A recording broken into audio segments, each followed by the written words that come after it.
to demonstrate peacefully is a fundamental right of citizens as enshrined in Section 4.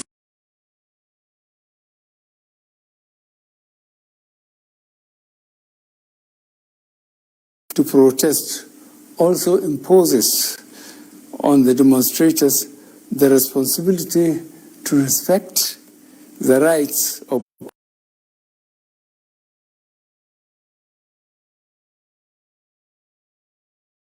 government.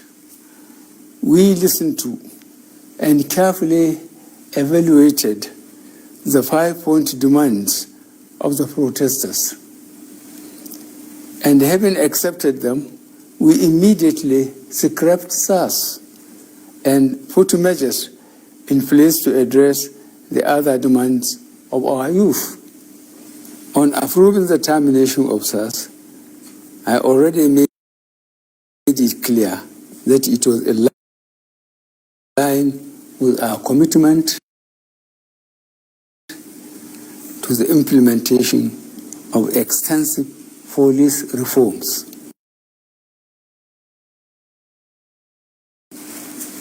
Sadly, the promptness with which we have acted seemed to have been misconstrued as a sign of weakness and twisted by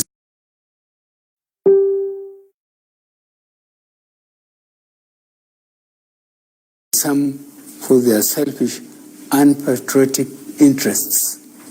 The result of this is clear to all of the observers. Human lives have been lost, acts of sexual violence have been reported, 2 major correctional facilities were attacked and convicts freed,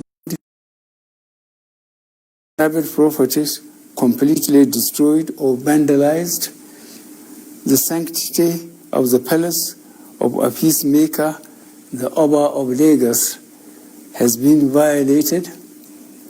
So-called protesters have invaded an international airport and in the process disrupted the travel plans of fellow Nigerians and our visitors. All this executed in the name of the End SARS protests. I am indeed deeply pained that innocent lives have been lost. These tragedies are uncalled for and unnecessary. Certainly, there is no way whatsoever to connect these bad acts to legitimate expression of grievance of the youth of our country. The spreading of deliberate falsehood and misinformation through the social media in particular, that this government is oblivious to the pains and plight of the citizens is a ploy to mislead the unwary within and outside Nigeria into unfair judgment and disruptive behavior. On the contrary, both our deeds and words have shown how committed this administration has been to the well-being and welfare of citizens, even with the steadily dwindling revenues and the added responsibilities and restrictions due to the coronavirus pandemic. Government has put in place measures and initiatives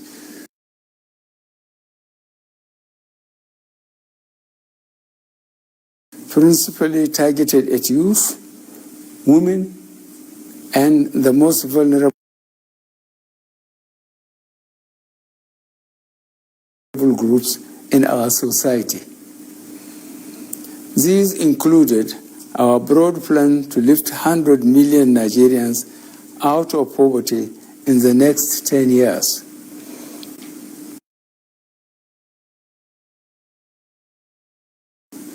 The creation of 75 billion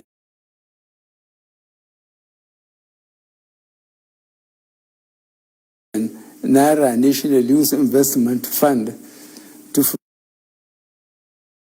provide opportunities for the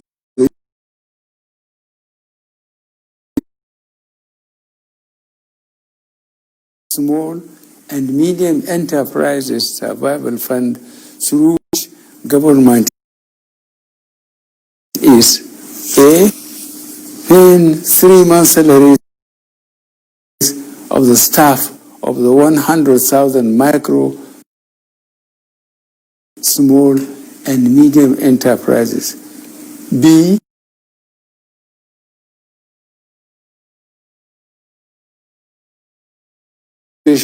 of 250,000 businesses at the corporate affiliation. C, giving a grant of 30,000 Naira to 100,000 artisans.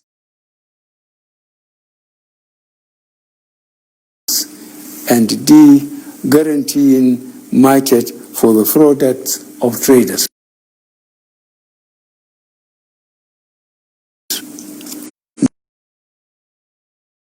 Many other initiatives, such as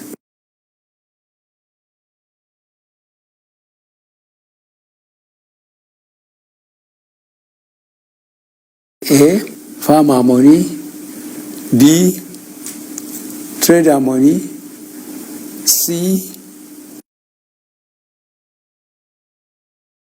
market money, D, N power, E, N tech,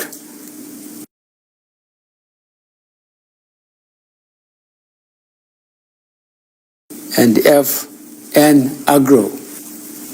No Nigerian government in the past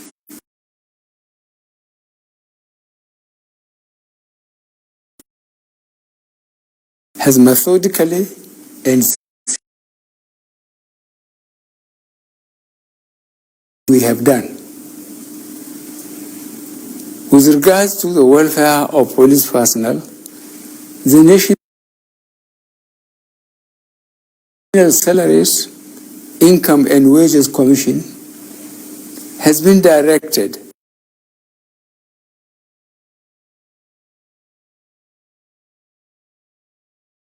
to expedite action on the finalization of the new salary structure of the members of the police force. The emoluments of other paramilitary services are also being reviewed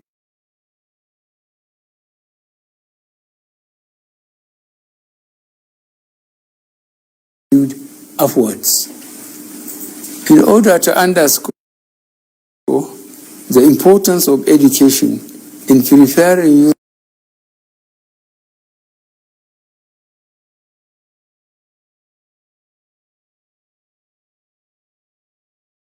for the future, this administration has come up with a new salary structure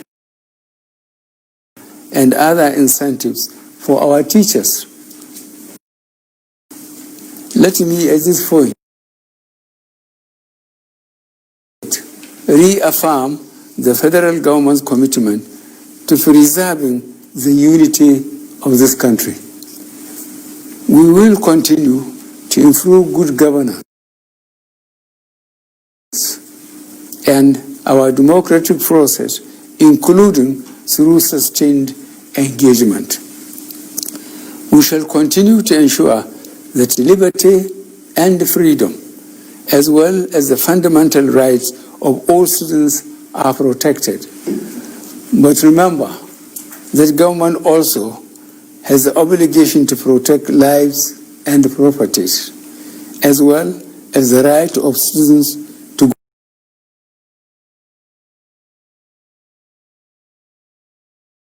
go about their daily businesses freely and protected from acts of violence.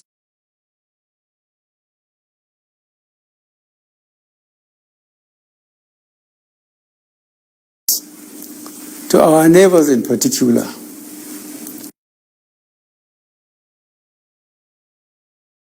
And members of the international community.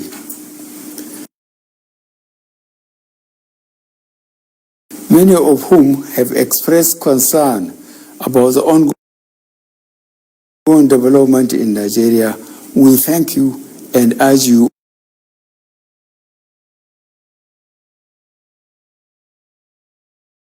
to know all the facts available before taking a position or rushing to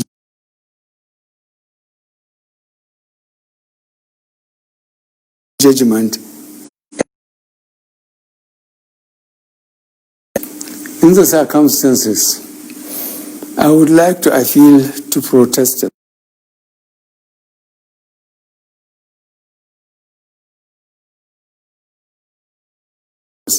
to note and take advantage of the various well-thought-out initiatives of this administration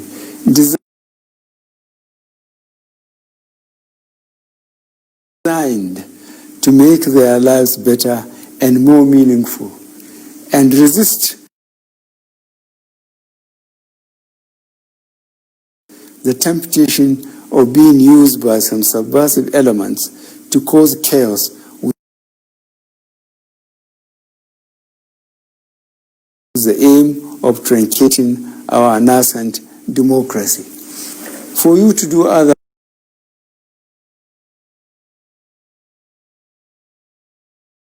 to undermine national security and the law and order situation.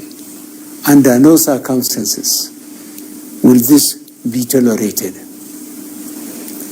I therefore call on our youth to discontinue the street protests and constructively engage government in finding solutions.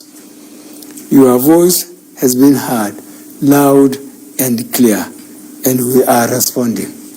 And I call on all Nigerians to go about their normal businesses and to enjoin security agencies to protect. I would like to thank those state governors, traditional and religious leaders who have appealed for calm and restraint. Allow anybody or groups to disrupt the peace of our nation. Thank you all. God bless you.